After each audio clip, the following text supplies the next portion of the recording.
সকলে বার করব। যে আদিপুস্তক 14 অধ্যায় 20 পদ। আর পড়ার পর ঈশ্বর ধন্য হোক, যিনি তোমার বিপক্ষগণকে তোমার হস্তে সমর্পণ করিয়াছেন। তখন আব্রাহাম সমস্ত দ্রব্যের দশমাংশ তাহাকে দিলেন। সকলে বলুক আমেন। এখানে ঈশ্বরের বাক্য বলছে যে মলকিসিদক যে যাজক ছিল, বাইবেল বলছে যদি পড়ি যে দেখি যে আব্রাহাম যে ছিল সেই মলকিসিদক যাজককে কি দিয়েছিল? দশমাংশ 10% দিয়েছিল। হালেলুয়া। আব্রাহামকে কেউ বলেনি যে দশমাংশ তোমাকে দেওয়ার আছে। ঈশ্বরের 10% যেটা দশমাংশ সেটা দেওয়ার আছে। আব্রাহামের বিবেক জানতো যে ঈশ্বর আমাকে সে শত্রুদের হাত থেকে, বিরোধীর হাত থেকে আমাকে রক্ষা করে আমি আনতে পেরেছি। তো ঈশ্বরের দয়া দ্বারাই আনতে পেরেছি। হালেলুয়া। তো সে আব্রাহাম যে যখন সে শত্রুদেরকে হারিয়ে যখন ফিরে আসছিল, বাইবেল বলছে যে মলকিসিদক যাজক যে ছিল তাকে দশমাংশ 10% দিয়েছিল। আব্রাহামের বিবেক জানতো যে ঈশ্বর আমাকে জিতিয়েছে। হালেলুয়া। তো ঈশ্বরের 10% সে আব্রাহামকে বলেনি যে তোমাকে 10% দিতে হবে। আব্রাহামের বিবেক জানতো যে ঈশ্বর আমাকে আশীর্বাদ করেছে, ঈশ্বর আমাকে ব্লেস করেছে। 10% যেটা ঈশ্বরের, সেটা ঈশ্বরকে সে দিয়েছিল। মলকিসিদক যে যাজক ছিল তাকে দিয়েছিল। হালেলুয়া। তো আমরা যদি দেখি পরস্পর যদি কাহিনী দেখি, তারপরে এখানে চ্যাপ্টার দেখি, তো বুঝতে পারি যে আব্রাহাম যে ছিল সে দেওয়াওয়ালা ব্যক্তি ছিল। আব্রাহাম যে ছিল সে দেওয়াওয়ালা ব্যক্তি ছিল। আব্রাহামের যে সন্তান ছিল ইসাক, সেও কিন্তু দেওয়াওয়ালা ব্যক্তি ছিল। ইসাকের যে পুত্র ছিল যাকব, সেও কিন্তু দেওয়াওয়ালা ব্যক্তি ছিল। আপনি যেমন ঈশ্বরের সাথে চলবেন, আপনার সন্তানরাও ঠিক তেমনই জীবিত ঈশ্বরের সাথে চলবে। আপনি যেমন ঈশ্বরের বাক্য ওয়ার্ডকে ফলো করবেন, তেমন আপনার সন্তানরা ঈশ্বরের বাক্য ওয়ার্ডকে ফলো করবে। হালেলুয়া। এখানে ঈশ্বরের বাক্য যদি পড়ি আদিপুস্তক 26 অধ্যায়, এখানে ঈশ্বরের বাক্য বলছে আর ইসাক সে দেশে চাষ কর্ম করিয়া সে বর্ষ 100 গুণ শস্য পাইলেন এবং সদাপ্রভু তাহাকে আশীর্বাদ করিলেন। আর তিনি বুদ্ধির দ্বারা বুদ্ধি হইলেন এবং উত্তর বৃদ্ধি পাইয়া অতি বড় লোক হইলেন। সকলে বলুক আমেন। এখানে ঈশ্বরের বাক্য বলছে, বাইবেল যদি পড়ি যে ইসাক আকালের টাইমে বীজকে বুনেছিল, 100 গুণ ফলকে এনেছিল। বাইবেল বলছে ইসাকের বুদ্ধি বেড়ে গিয়েছিল যখন সে এখানে ঈশ্বরের বাক্য যদি পড়ি যে ঈশ্বর ইসাককে আশীর্বাদ করেছিল আকালের টাইমে, যে টাইমে কোনো চাষবাস হতো না, আকাল ছিল, একদম পুরো খরা চলছিল, সেই টাইমে ইসাক কিন্তু বুনেছিল, 100 গুণ ফলকে আনতে পেরেছিল। হালেলুয়া। বাইবেল বলছে তার বুদ্ধি বেড়ে গিয়েছিল, সে উত্তর মানে দিন প্রতিদিন সে আশীর্বাদ তার জীবনে বাড়তি থাকছিল। কিসের কারণে? ঈশ্বরের বাক্য ওয়ার্ডকে ফলো করার কারণে। হালেলুয়া।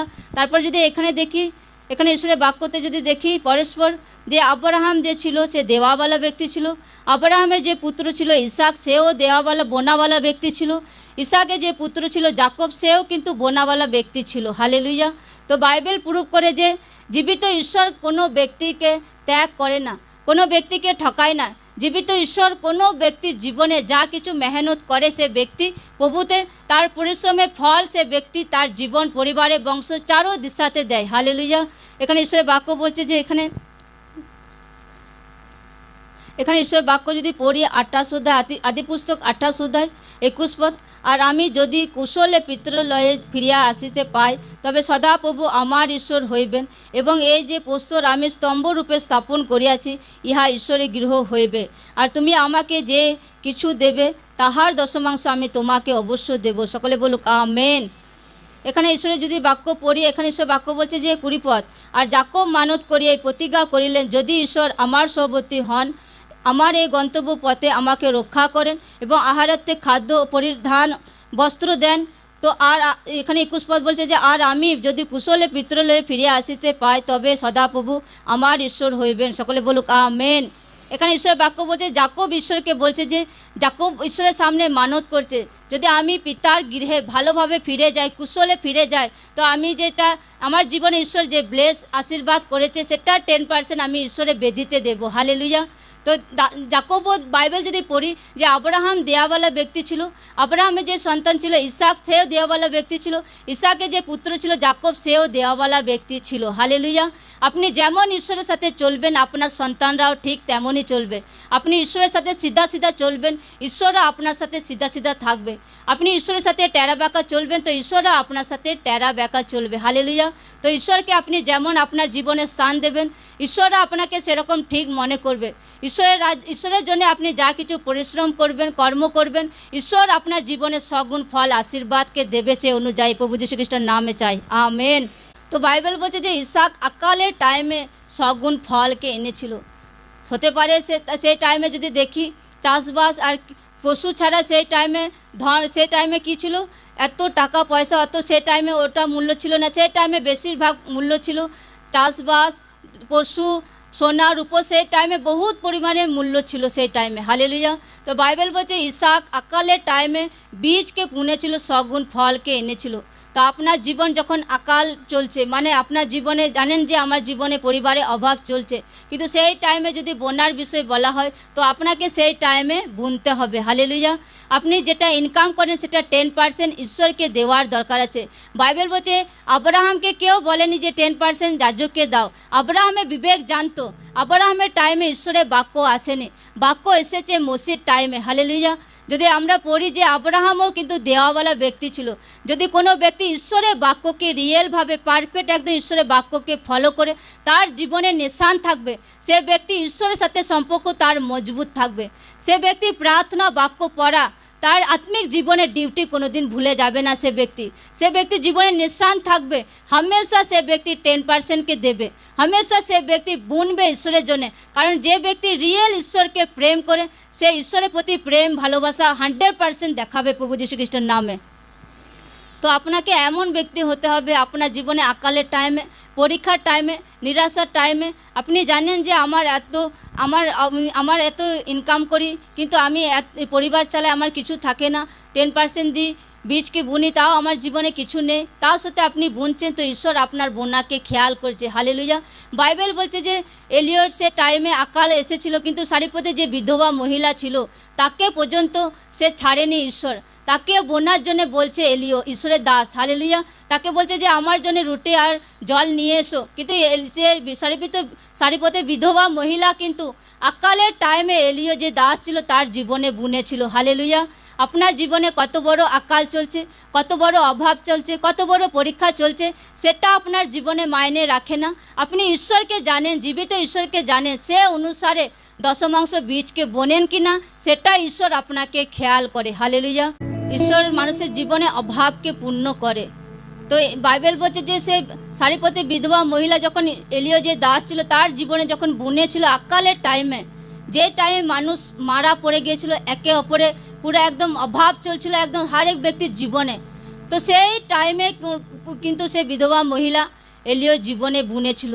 সে রিস্ককে উঠিয়েছিল ঈশ্বরের জন্যে, যে ঈশ্বরের দাস, জীবিত ঈশ্বরের দাস আছে, তার জীবনে বুনেছিল। বোনার পরও কিন্তু সে বিধবা মহিলা কিন্তু ঈশ্বর আশীর্বাদ থেকে বঞ্চিত করেনি। বিধবা মহিলাকে ঈশ্বর ব্লেস করেছিল, আশীর্বাদ করেছিল। তার ময়দা তেলটা একদম পুরো একদম ভরে গিয়েছিল তার বাড়িতে, হালেলুয়া। যত পাত্র ছিল সে পাত্রগুলো ভরে গিয়েছিল। তো ঈশ্বর মানুষের জীবনে অদ্ভুতভাবে কার্য করে। সে সারিপথে বিধবা মহিলা যদি না দিত ঈশ্বরের দাসকে, তো दूसरा জন ঈশ্বরের দাসকে দিত। কারণ ঈশ্বর কারো না কারোর মাধ্যমে ঈশ্বর 100% তার কাজকে পুরা করে, হালেলুয়া। কোনো ব্যক্তি যদি ঈশ্বরের কাছে সেবাকে পাচ্ছে, কোনো ব্যক্তি যদি ঈশ্বরের কাছে বোনার সুযোগকে পাচ্ছে, তো সে ব্যক্তি সে সুযোগকে লাগাক। আপনি বুনবেন না তো আপনার থেকে বড় বড় বোনাওয়ালা লোকদেরকে ঈশ্বর দাঁড় করাবে। আপনার চোখের সামনে সে ব্যক্তি ব্লেস হবে। আপনি আসতেই থাকবেন, যেতেই থাকবেন, আপনি একই রকম থেকে যাবেন, হালেলুয়া। এই জন্য মণ্ডলীতে যত ব্যক্তি যা কিছু সেবার ডিউটি পায়, যা কিছু বোনার টাইম পায়, তো লোকরা বুনুক, লোকরা সেবা করুক। ঈশ্বর আপনার থেকে বেটার লোকদেরকে আনতে পারে, দাঁড়াতে পারে। কারণ এই যে ঈশ্বরের সুসমাচার যে কাজ আছে, মণ্ডলী যে চালানোর কাজ আছে, সেটা জীবিত ঈশ্বরের আছে। সবাই বলুক আমেন। কারণ কোনো মানুষের দমে যায় চলে না, জীবিত ঈশ্বরের আত্মা দ্বারা মানুষরা আগোবায় হয়। জীবিত ঈশ্বর মানুষের জীবনে ব্লেস করে, মানে মণ্ডলীতে ঈশ্বর সরিয়াম জীবিত ঈশ্বর কাজ করে মানুষের জীবনে, হালেলুয়া। তো মানুষের জীবনে আশীর্বাদ আসে, हर एक বিষয়ে ব্লেসিং আসে, তো ঈশ্বরের উপর নির্ভর করে। যদি আপনাকে ঈশ্বর সেবাতে মনোনীত করছে তো সেবার প্রতি বফাদার থাকুন। ঈশ্বর আপনাকে বুনতে বলছে তো বোনাতে বফাদার থাকুন। ঈশ্বর আপনাকে 10% দিতে বলছে তো সে 10% দেওয়াতে বফাদার থাকুন। ঈশ্বর আপনাকে পবিত্র জীবন কাটাতে বলছে তো সেটার প্রতি আপনি বফাদার থাকুন। আপনাকে হর এক বিষয়ে ঈশ্বরের প্রতি বফাদার দেখাতে হবে। বাইবেল বলছে যে দানিয়েল নির্দোষ ছিল একদম, সে নির্দোষ ছিল একদম। বলা যেতে পারে ঈশ্বরকে মানতো, ঈশ্বরের বাক্যকে ফলো করতো। তাকে সিংহের খাঁচায় ফেলে দেওয়ার পরও কিন্তু সিংহ তাকে গিলে নিতে পারেনি, তাকে খেতে পারেনি, কারণ ঈশ্বর স্বয়ং তার স্বর্গদূত দ্বারা দানিয়েলকে রক্ষা করেছিল। প্রভু যীশু খ্রিস্টের নামে চাই। তো ঈশ্বর আপনার জীবন পরিবারকে সুরক্ষা দেবে যখন আপনি ঈশ্বরের বাক্য ওয়ার্ডকে ফলো করবেন। হালেলুয়া, জোরসে তারিফ হোক ঈশ্বরের নামে।